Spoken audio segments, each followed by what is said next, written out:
Good morning, my name is Barbara Muñoz. I am a student here in Universidad Tecmilenio, and today I am going to talk about a really interesting topic, which is the Cold War. The Cold War was a period of conflict, tension, and competition between the United States and the Soviet Union and their respective allies from the mid-1940s until the early 1990s.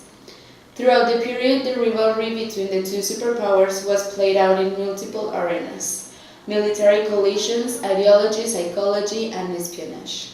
Sports, military, industrial, and technological developments, including the space race, costly defense spending, a massive conventional and nuclear arms race, and many proxy wars also.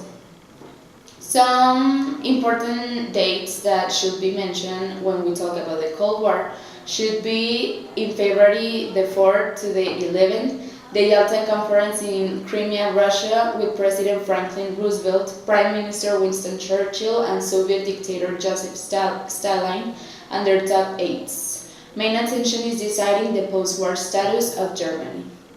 On March to April, the US and Britain outraged as Stalin excludes them from a role in Poland and turns Poland over to a communist puppet government he controls.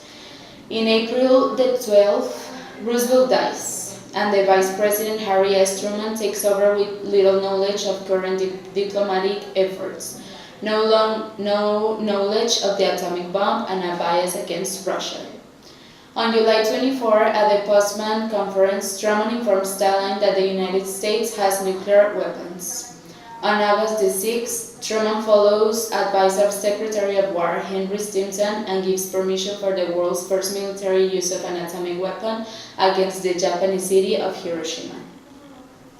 So in simple terms, the definition of Cold War by the Free Dictionary can often be described as a state of rivalry and tension between two factions, groups, or individuals that stop short of open, violent confrontation.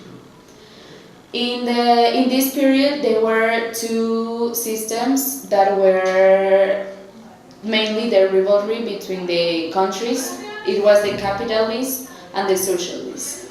The capitalism is the sense of economic freedom.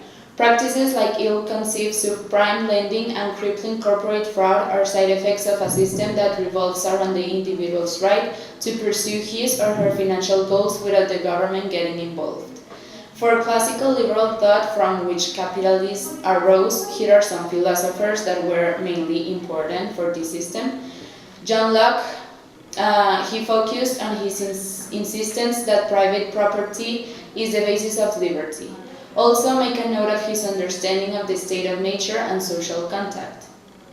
Some apportators in this system was David Hume. He was one of the strongest critics of mercantilism of his day, and he's also a very funny philosopher to read. Adam Smith is the big daddy of economics. The Wealth of Nations is a long read, but it is worth it. Also read his more important book, Theory of Moral Sentiments. And by the other hand, socialism was coined in 1950, the term utopia, which is really important to describe socialism. Utopia describes a perfect place or society where everyone is equal socially and economically. The political and economic theory of socialism was created with the vision of a utopian society in mind. Contrary to other economic systems, there is no real consensus on how the ideal socialist society should function. The most important philosopher to mention who contributed to the socialists was Karl Marx.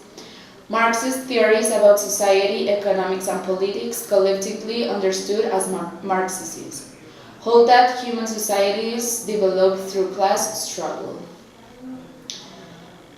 And that's it. Now it's the turn of my interview.